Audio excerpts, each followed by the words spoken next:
Hi everyone. I'm just going to bash out a video, I guess, to sort of launch a season a little bit easier than getting together for breakfast and sussing it out. But we're already, it's almost a week until we get back to training, so I thought I'd give you a bit of a recap of the year gone by, and also to sort of give an idea about what will be some of our driving philosophies and what are some changes going into next year.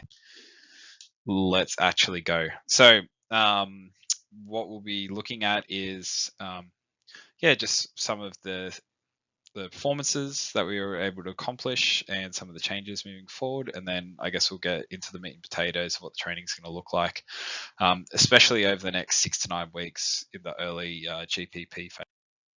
So just a heads up, there are a couple of these which I'm not wearing glasses on, and it's because I've just gone over to retake them. But we'll start with this season review. If you want to do a proper recap of the season review, I wrote a pretty lengthy blog about how I thought the year went. Pretty much everyone gets a shout out and commented upon about their experience last year, and sort of what I saw in the training process across the entire cohort. But overall, it was the best year that our group has had so far. We had a lot of national qualifiers. Tash was ripping up the pro scene. Obviously, Xavier winning nationals was great. A lot of PBs. We had 7 new people to the sport of track and field. And looking back at this photo here, firstly, it's really cool to see how many of us made like significant changes to our bodies and athleticism between this part and the end of the season. But it was just great having so many teams out there. And shout outs to the men's 4x100 team. It was cool to beat Sydney Uni. It was also in the same token, it was really cool to see something like Iz, for example, running with the Opens women's team. So overall, a massive, massive year, and I'm looking forward to it taking the next step. As far as some of the logistical changes that happened throughout the year, and I guess what will be going forward as well, is that now the coaching is just officially just myself and Dr. Mike. So Louis is no longer coaching with us. He's sort of just focusing on his sort of academia and teaching. So I'll be writing the programs for the track and the strength and conditioning, and Mike will also be. I'm always chatting to Mike about what he thinks and what some of the ideas and things that we can improve on in these in this sort of organization. Mike will be assisting in all the field sports as he's been doing and continue to provide rehabilitation services if necessary. He'll be also the main driver of testing days and also race day feedback when we're using GPS and things of that nature. But of course, he's going to be there coaching, doing everything. The way the coaching split's probably going to work is I'll be there on Monday. So Mike and I will be there on Mondays. I'll be there on Wednesdays. Mike will be there on Thursdays, and I'll be there on Saturdays. And we might get involved in the training a little bit more as well moving forward, but we'll see how we go. Just a reminder, re-sign up for Bankstown Sports Club annual membership. It's still $80, really easy. And also there will be a gym waiver sent out. So once that does get sent out, please sign it as soon as possible. As we know, as you guys know, that the gym has been a bit of a sensitive part within the club over the last handful of months. So making sure everyone's on board of that and everyone complies with the rules outlined in this waiver will ensure that all the relationships are still healthy with everyone within the club moving forward. Coaching fees won't change. Still $60 a week, or if you're doing a one-off, it'll be $30. So if you're doing more than one session a week, it's going to be $60. That's pretty much it. But if you're in rehabilitation with Mike, it's going to be $120 a week, and that can be claimed on private health through high caps, and that'll also include like doing one-on-one sessions at ACU. Doing one-on-one sessions out of Bankstown. If you are in that sort of stage of rehabilitation, it'll be $120 a week if it's Mike that is sort of driving this program.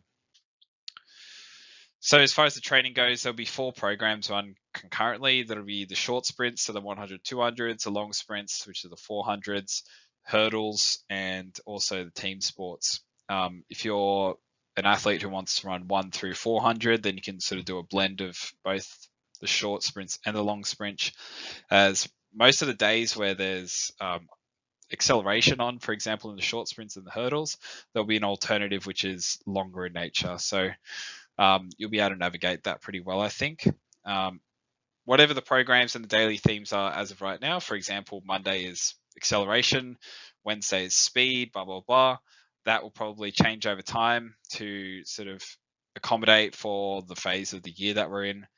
And as of right now, the programs throughout the off season will just be 3 weeks in length, and they'll sent broadly to the group. So there won't be individual plans. However, within this program, exercise selection, perhaps some individual mobility stuff, perhaps doing more or less of a particular part of the training will be sort of discussed through when we get to the in-person stuff and we're actually coaching and actually training. Just some reminders for the off-season kit. Every session you need to bring a towel or a yoga mat to do stretching and mobility on, or just to chill out on. Also, towel is necessary for the gym. Now that we're in the off-season, the tracksuit pant or the long tight rule is now back in full swing. It's going to get cold and we need to get warm as quickly as possible. You need to wear jumpers. You need training spikes. And what this looks like, it's like non-carbon fiber sprint spikes or middle distance, long distance spikes. So an example might be like the Jarflies non-carbon fiber sprint spike, or maybe spikes that myself, Harry, Lorenzo have, the Saucony long distance ones. Just spikes that you can do a lot of repetitions in that don't shred up your feet and Achilles. You need good running shoes. Chat to Mike about that. Obviously the Asics we all endorse. If there's a track and a gym session, really encourage you to bring a carby treat, maybe 20 to 30 grams worth of carbohydrates, fast acting. You can also steal some of the lollies. You need to ensure that prior to training, obviously if we've got a 9 a.m. start, that you need to have a good amount of carbohydrates and hydrate prior to training. If we start training at 9 a.m., the sort of expectation, if you're taking this seriously, is that you have a full breakfast at 7 a.m., which includes a good hit of carbohydrates, because these Saturdays are going to be demanding. This is also a really good time of the year to get, if you supplement with creatine, to get into your creatines, as we're going to be doing a lot of repetitions of high intensity training. And just the general guidelines is if we're going to be supporting muscle building and regeneration, we're going to need to have 1.5 to 2 grams of protein per kilo of body weight. The way the year will be sort of designed is we'll start off with three-week blocks with the GPP starting on May 6th, and that'll sort of run to mid-July with it. And the sort of goal of this is to become really good at acceleration and to become quite strong.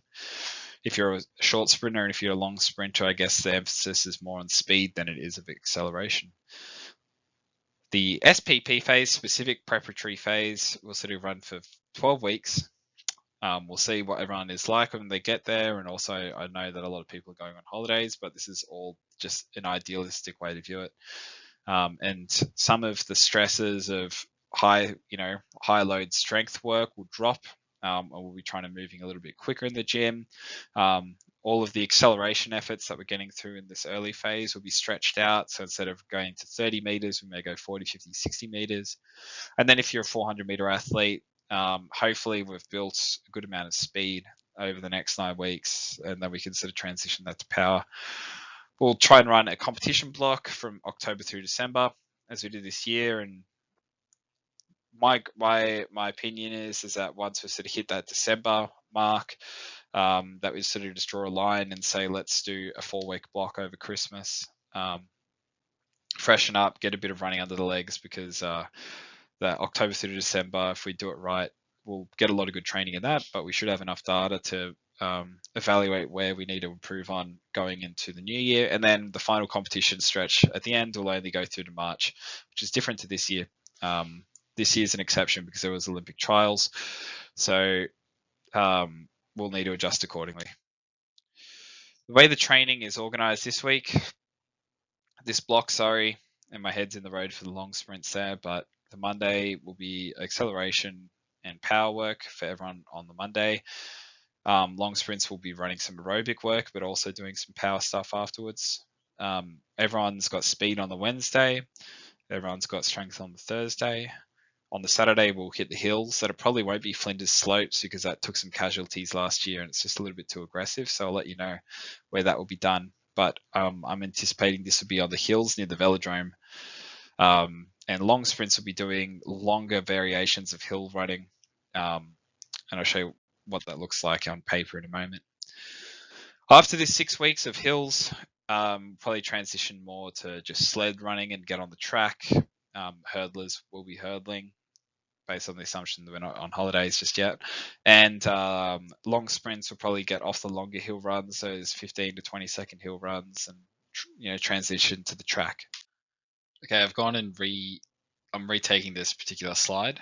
And anyway, this is what the next 3 weeks of training will look like for everyone, at least for the sprinters and the hurdlers. It won't be sent to you in this format because I understand it's quite difficult to see everything, and this looks like a bit of a word vomit, but this will give a rough guide as to what the next coming few weeks will look like. There are a couple of changes as to what the norms have been over the last few years. We can start by just looking at the top. Each day there might be just a different variation of a jogging warm-up, and then the actual sort of mobility that we've been doing, where we walk over 10, 20 meters, lunges, scoops, things of that nature. I've sort of scrapped them to try and experiment with doing stationary mobility circuits. The reason for this being is that I think it's just a more robust way to warm up, in the sense that on competition days there's often a lot of foot traffic and we don't have the time and space to do some of these walking drills. It could be more robust as well for wet weather days, and just for the sake of variation, I feel like it's also an easy way to form your own mobility circuits over time as you sort of figure out what exercises are required for you and your sort of mobility deficits. So they're really basic exercises just to continue to increase your core temperature and also to increase joint range of motion. Squats, lateral lunges, toe touches, hip thrusts, reverse Nordics, these sort of like really basic exercises done in a circuit mobility fashion to start off the session, and it's straight into the skipping variations that we always do, which are just the side to sides and backwards and forwards and karaoke's. You'll see that in some days we do have abdominal circuits. We've got them on the Wednesday and the Saturday, just to trickle in some sort of ab training work. I don't really want to do these in the gym at the moment. I think it's quite crowded in there and we want to keep the gym as the gym. So we'll be doing some form of rectus crunch, rectus sort of like scooping the hips up, rotating and side bending. You'll also notice that we don't have any real run-throughs. So we don't have any running drills. So the A skips, the marches, blah, blah, blah. I just sort of started to lose interest in them and thought that they weren't really doing anything for you guys. So on day 1, which is the acceleration day, I've got 4 sets of 20-meter fast dribbles, which are just getting your legs turning over as fast as possible, as I think the goal of this day is to try and turn the legs over quite quickly. On this day here, on the Wednesday, we just got 4 20-meter high knees. And on the Saturday, we've got the same before getting into our sprint work. That on the Monday, after these sort of fast dribbles and some run-throughs over 50 meters, we get into the sprinting session. The session on the Monday at the moment is 4 sets of 10 meters, 15 meters, 20 meters, and they're to be done in running flats, not spikes, and just in a standing start. And the recovery between each of the runs is going to be almost like a walk-back recovery with a bit of an extended recovery after the 3 runs. After that, you get straight into the gym. Ruby has a hurdle sort of strength, let's call it that, and mobility circuit, which she'll be doing instead. On the Wednesday and Saturdays, you see that there are sort of 2 plyometric interventions, something which I'm really excited to delve into this year. There are sort of 2 classifications of these plyometrics. One of them is low intensity, the other one is higher intensity. Low intensity work is really varied in nature. One of the low intensity plyometric circuits done on 1 leg and the other one's done on 2 legs. They're really everything from basic ankle bounces, lateral, line bounces, some of the sort of stuff we're doing on Wednesdays last year, twisting and jumping. There's a lot of variety, and the goal of this is to try and to create sort of elastic capacity, so getting used to the the ankle, the knee, the Achilles all bouncing as one. And the variety is, I guess, to stress different parts of the foot, different parts of the ankle, different parts of the knee in many different ways. And it can also just be a good coordinated task. And the hope of this is that it will, keep all the tendons, ligaments, joints healthy. So we're not really hammering the nail in the exact same position every single time like we do when we're sprinting. The higher intensity plyometrics, one day is going to be vertical in nature. So that's going to be on the Wednesday, and we're going to try and get really good hurdle hops. And then on the Saturday, they're going to be horizontal in nature. So you think about hurdles, it's really up and down, up and down, up and down. The more horizontal plyometrics are things like broad jumps, they're things like hopping, things like bounding, and I want them to be intensified over time because they're a really important part of athletic development. On the Wednesday at the moment, we're not going to be going maximum velocity for the short sprinters. We're going to be going fast for the 400 athletes, but we're just trying to prepare our hamstrings and our tissues for high intensity at later points in the year. So we've got a circuit of dribbles, band resisted, straight legged bounds over 30 meters for both of those into a 50-meter run. So it's like you do the dribble, you walk back, you do the straight legged bound, you walk back, you do the 50 meters, and we've got 4 sets of those. Sort of a bit of conditioning. It's lower intensity than just putting the spikes on the track and sending it. And then on the Saturday, we're just hitting the hills. They're not going to be at Flinders Slopes like last time because we took some casualties last year, and it's just a little bit too steep, I think. So I'll let you know where our hill is going to be for Saturdays. There's no gym after the Wednesday.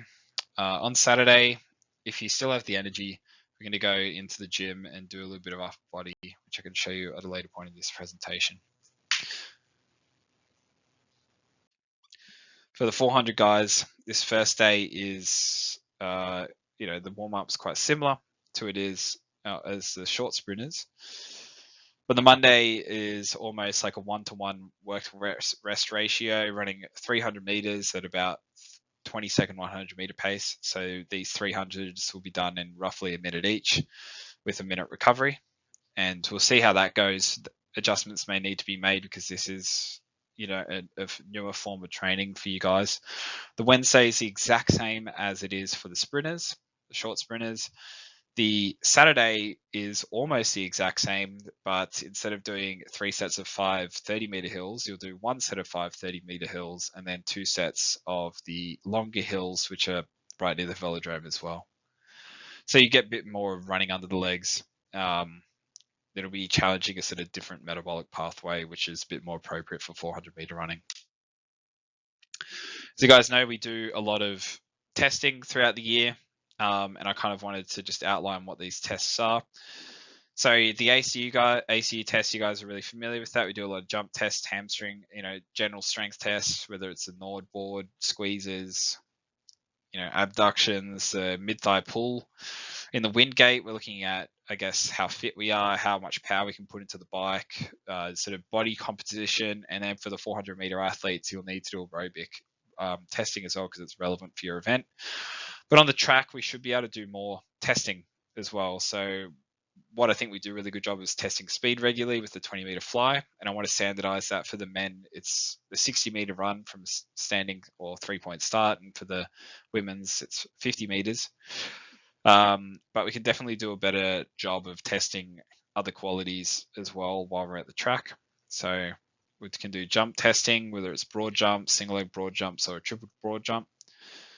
Strength testing with your basics, bench, squat, cleans. The acceleration is actually going to be a 20-meter fly as well, but it's going to be 10 meters to 30 meters. And it's not the most perfect test, but we'll be able to do it consistently and track it over time as well. The speed endurance test is 100-meter fly with a 10-meter build-in. We were able to do that a couple of times last year. It's a really fun session.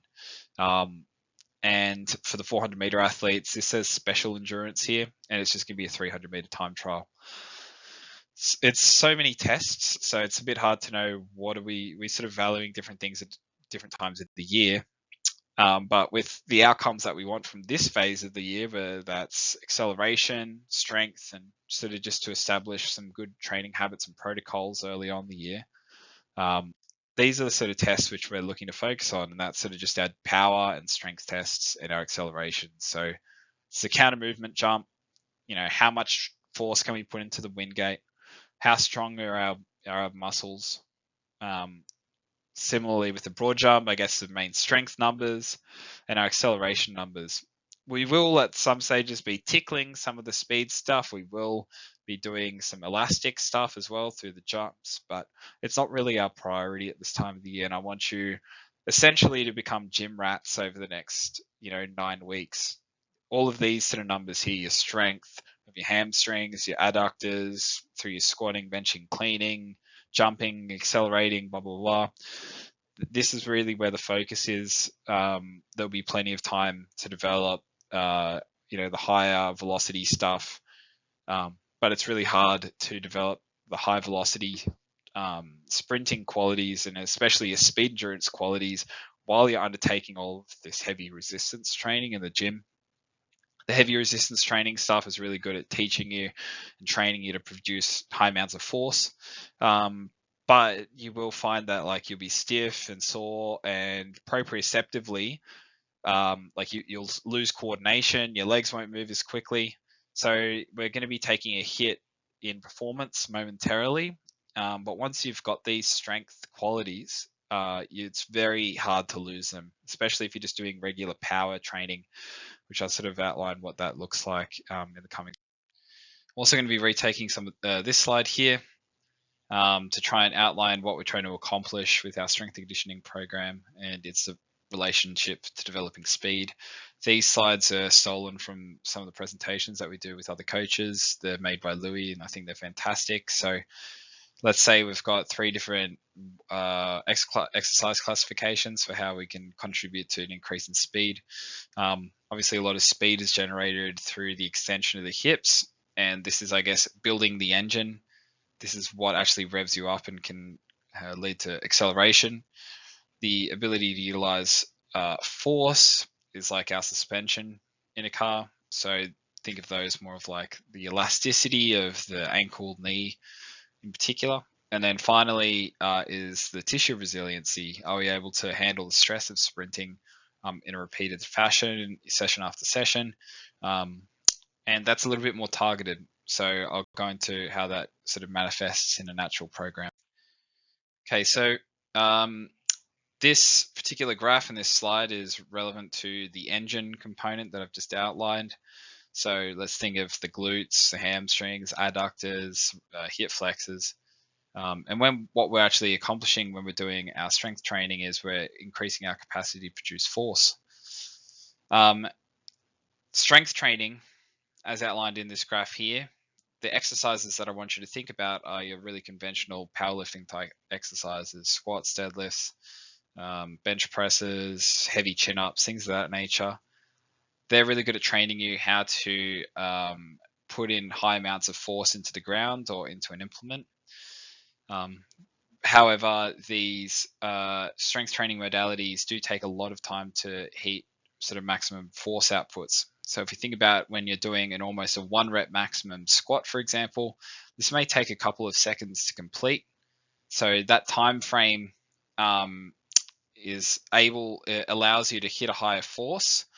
However, this is only partially relevant for track and field because the time frames that we allow ourselves are the time that we interact with the ground. So this is why strength training, such as those big lifts, they need to be complemented with more ballistic forms of lifting or jumping or throwing because they demand that you express these forces in smaller time frames.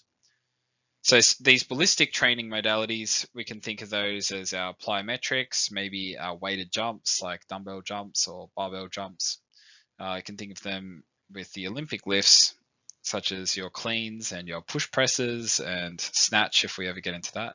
You can also think of them about if we do some sort of flywheel squatting, for example, because the flywheel asks for you to turn over the eccentric, the lengthening, into the concentric, the shortening, really high rates. Likewise, with box squats, we're able to get out of that bottom position and bounce it back up based on the assumption that the load is not near 100% of your maximum. So over the next 9 weeks, we're going to be increasing the capacity to produce forces at greater magnitude. And then throughout the rest of the year, we'll be able to maintain this sort of force producing capabilities through power training, because strength training doesn't really leave you once you have it. Think about Dr. Mike hitting 150 kilo back squats despite not having trained all that much over the last few years. And we need to get better at expressing these high amounts of forces at faster and faster rates. This sort of time frame of 300 milliseconds, that's good and all, but it needs to be even quicker and quicker and quicker. So if we were to see an improvement in our force production capabilities, and we're to use this graph, instead of this graph being sort of like a moderate slope here before tailing off, this graph will become even sharper and sharper and sharper and sharper. And it's more about a measurement of what can we do in those first 100 milliseconds, and then maybe even shorten that. So the goal originally is to develop strength, but we're going to still be doing some ballistic lifting, jumping, blah, blah, blah, blah, blah. And then as the season develops, things such as the amount of weight lifted and the range of motion that we're going to be lifting at will probably become less in both instances, as we get better and better and better at producing these high force outputs, but at faster and faster rates. So here, engine, talking about the hips, adductors, quads, hip flexors, glutes, as highlighted by Tyson Gay. That's not photoshopped. We need to have, big hypertrophic butt, as and so why we do the glute girth is not even, it's not like a joke. There's evidence-based sort of backing behind why we're doing this, in that there's a great correlation between relative glute girth to, glute maximus size to sprint performance. But in saying that, I actually don't think we're going to be doing that much hypertrophy. We're going to sort of get straight out of the, week one into some maximal strength work. Maximal strength looks like it's really hard work. The final rep or two is going to be moving in really slowly. So if you're training for maximal strength, we're looking at probably 90+% of your 1RM on a regular basis. And then powerful, of course. So in the gym, if we're squatting, deadlifting, benching, it's going to be moving slowly. It's going to be recruiting a lot of tension and muscle fibers. When it comes to the power work, I'm thinking the Olympic lifts, so power cleans, dumbbell jumps, push press. I actually don't really want you guys getting close to maxing them out. I would prefer to see them really violently, just really poppy, really explosive at this time of the year. We don't want to turn our power work into strength work. And there will be opportunities at later points in the year to go quite heavy in the cleans, but for this stage being, I want them to just be moving very quickly. Fast. If we're looking at the exercises that we've got in the strength and conditioning programs, these are the ones which we'll be focusing on. So as you can see, the ones in yellow, I guess, are more targeted to creating a steeper curve in the sort of rate of force development sort of paradigms. Your power cleans, your dumbbell jumps, push presses, because you have to express high amounts of force in a really short time frame. These blue highlighted exercises, your lunges, squats, Romanian deadlifts, hip thrusts, they're slower lifts, they're high force. You can think about having 200 kilos on your back and pushing into the ground to move it, but they take longer to apply force. And then the green ones are just your general tissue resiliency, whether it is your groin, hip flexors, your hamstrings, calves, things of that nature. These muscle groups which are relevant for sprinting need to be trained at this time of the year. As the year goes on, we'll probably see these blue highlighted exercises turn into yellow. We may have less green exercises. There's a smaller amount of exercises involved in the program. But at the moment, this is the most amount of volume and the most amount of gym work which will be required to do for your whole program throughout the entire year. It'll be over the next 9 or so weeks. The way the sort of 3-week program is set up is that in the first week, main lifts, so power cleans, squats, RDLs, push press, bench press, these will all be set at 3 sets of 5. In the second week, it'll be 4 sets of 3, and in the final week, it'll be 5 sets of 2.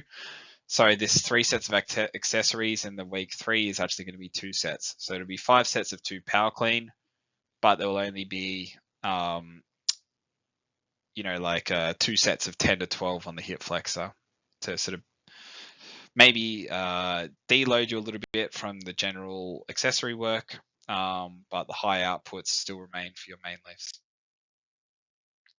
These are some of the standards which I'd like to see be hit with this, with these exercises. We need to be able to see, hopefully, 2 times body weight squat. If it's a trap bar deadlift, it's an easier exercise. It should be 2.25 times body weight. Really basic sort of exercises, can movement jumps. If you're not clearing 50 centimeters as a male athlete, there should be no expectation to be able to make good clearance on the blocks. Is pretty much a block. Block clearance is like a concentric only counter movement jump.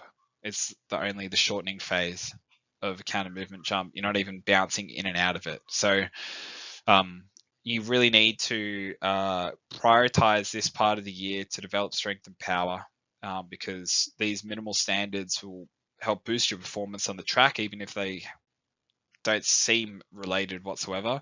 And they're also very protective as well. Here's some examples of the Dutch, and Sprunger is a Swiss athlete. These are from years ago. This is Femke Bol before Femke Bol is Femke Bol. Counter movement jumps nearing 50 centimeters. I think she's probably even higher. The flying 30-meter runs for Leaky Clava, 304, 319. I can guarantee you these are probably in the 2s now. This is probably 4 years ago. Femke's cleaned over 100 kilos from the blocks. And this is someone who is built like a pogo stick. So it really need to take pride in the gym, take pride in your strength and conditioning. A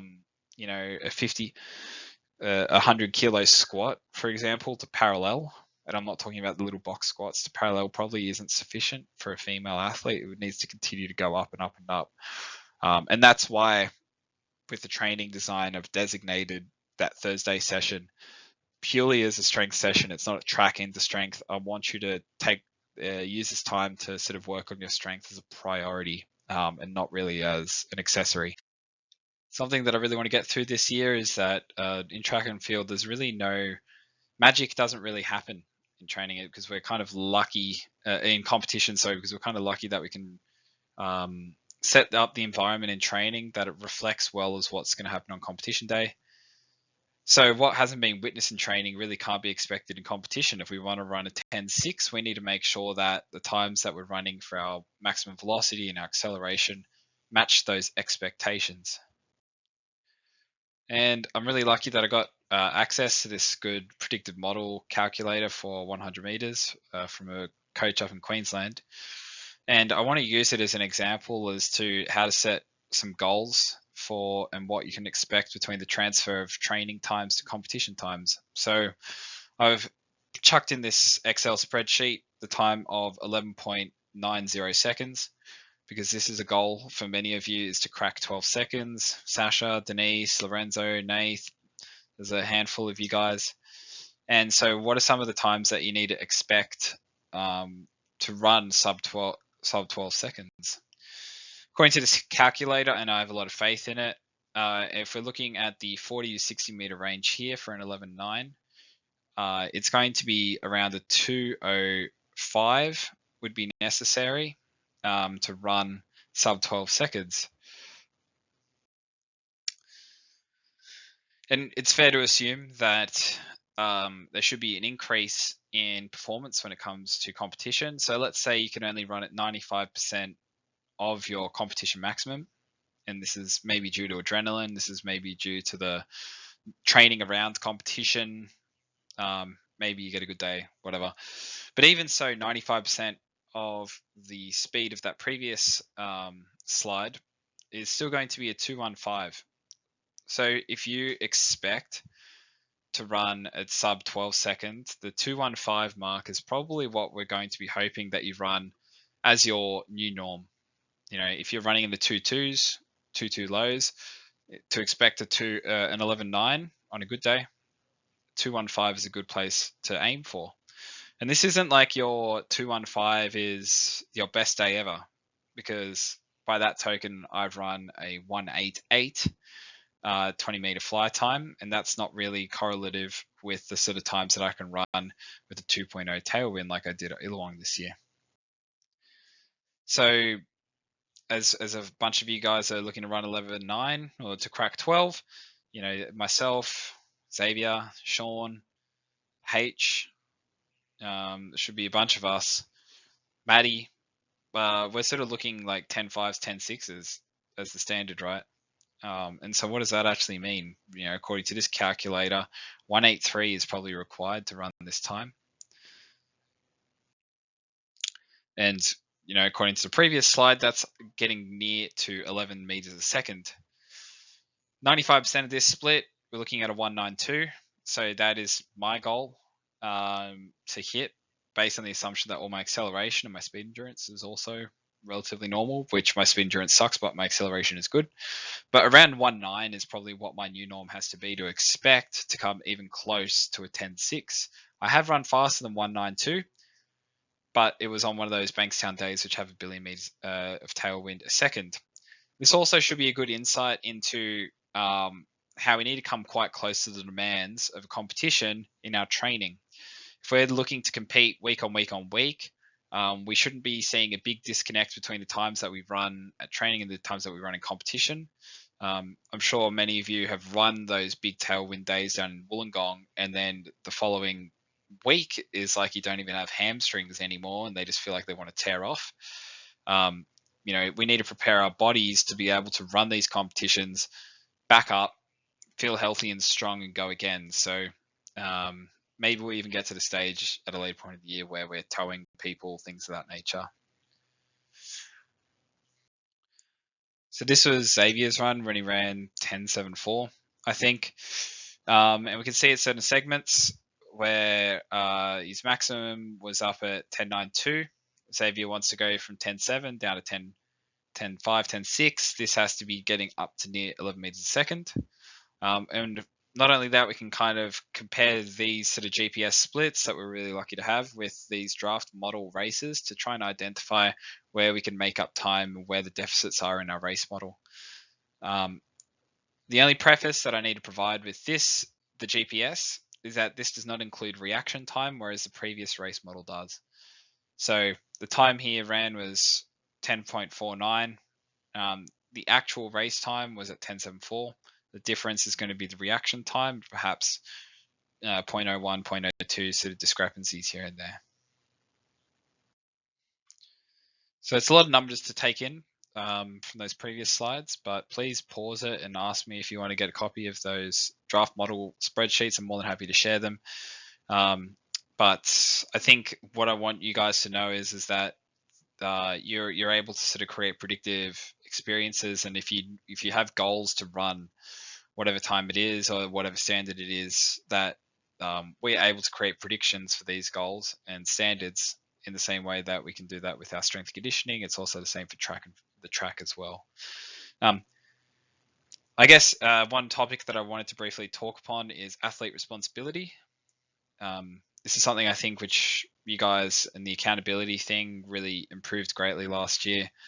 I was really happy to see people able to compete at competitions on their lonesome, and people were taking responsibility for their performances and things of that nature. And that's when the sort of the improvement sort of stemmed from. So these are some points which I kind of have with what it means to be a responsible athlete. And on top of this, I kind of the way I like to view it, and particularly in the off season sort of side, the time of things, because it's now the best time to form habits and to create systems and protocols for many different things, is to sort of view training as a decathlon. So even if we're running a 100, 200, 400 hurdles, viewing this as an extremely multifaceted and so many other contributing factors to performance is the best way to sort of improve. It's more than just a sprint training and the weights training, because if it was, I'd be a lot better. I know for myself, for example, I would score quite well in my efforts in these two regards, but my lifestyle factors, nutrition, um, sometimes my execution on races, things of that nature are really quite poor. So, um, you know, the training during this sort of off-season phase is going to be extremely predictive. So I want you to start to sort of form habits and protocols around all of the other factors, things like nutrition, sleep, um, and things of that nature are going to facilitate greater sprints training and weights training. Emotional regulation is going to assist your execution. Lifestyle factors will assist everything. The thing which I really want to encourage you guys is to get really strong at the top, the things on the right hand side here, the risk taking, things which I understand risk taking as is if we ask you to push yourself beyond your limits, to do that with no fear. Actioning feedback, trying new technical things or perhaps challenging some assumptions and biases when it comes to training modalities, and tracking your own training as well, because the gym, as I've outlined, is extremely important part of the training experience at this time of the year. So there are so many different factors that go into performance on the track, and it's often things on this bottom line here which go unrecognized, and they end up setting up sort of greater performances at the late point of the year. Mike sent me these infographics, which he uses with these Japanese rugby players. Things like recovery are going to be extremely important if we're going to lift heavier, run faster, run further, jump higher, blah, blah, blah, blah, blah. We're going to have to facilitate greater recovery to ensure that we're able to hit those heights. Although we have really lucky to have things like your massage, compression boots, the cold water immersions, things of that nature. At Bankstown, it's really underpinned by looking after yourself outside of the track, ensuring that you come to training with a lot of, a good amount of food in the belly that can fuel your workout, well hydrated. If it's a hot day and you sweat a lot, perhaps a sports drink is necessary, and ensuring that your lifestyle factors don't interfere with the possibility of sleep, and just taking it easy every now and then. It can be quite hard to balance sport with a full-time job, relationships, all these other factors. But if you're not handling those other things, we can't expect greater and greater performances. And as long as you're aware of that and you can adjust expectations, that's all good by me. Mike also made this, and it just highlights, I guess, the relationship between the potential influences of sleep and injury. I sleep ready for training. I don't know, I'm not going to put the accent on top of that one. and all of these things are pretty cheesy, but they're completely true. Every single fight that's ever been won in the boxing match isn't really done as a determination of that moment in time. It's hours of dedication outside of it. It's, you see those quotes from Usain Bolt, where the competition becomes really easy, once you've prepared as hard as he had. So that's sort of what I want you to take into mind, is that these off-season workouts are not meant to be comfortable. The track is meant to be, laborious. The weights are meant to be heavy and explosive. But these sort of workouts are meant to prepare you so we can get to state, we can get to nationals, we can do multiple competitions and races on multiple days, so you're well prepared for it. So take on board all of this stuff and do your best to action it. In the same way that last year in my opinion, it took a step up in terms of the workload on the previous year, I do expect that this year will also do the same. There's no point in going backwards. We need to keep on moving forwards. And as many of you did last year, you took your athletic journey into your own hands. So many people did this. I want to recognize, like Tash and Denise, for example, I thought did great work in sort of creating protocols around nutrition and race day management. Ruby making adjustments to a work-life balance to facilitate more training load. Matt has already started to get shredded. Sean got shredded. H is adjusting and taking on feedback, trying to work it around his work at Macquarie Bank. So many of you guys started to take your athlete, Juan getting back in the ring with his training competition. A lot of you took the opportunity is presented at you through quite an intensive program to see how much of it you could get done and how well you could, how much you could make a change to yourself. And it's often those things which are outside of the track, making changes to all those other factors which will facilitate greater performance on the track. So take this experience into your own hands. We only have so many athletic seasons to give, and give it a red hot crack this year, because I want more people at nationals. I want to see people in state finals. I want people to be cracking through barriers which are pretty exciting. All right, I'll see you at training.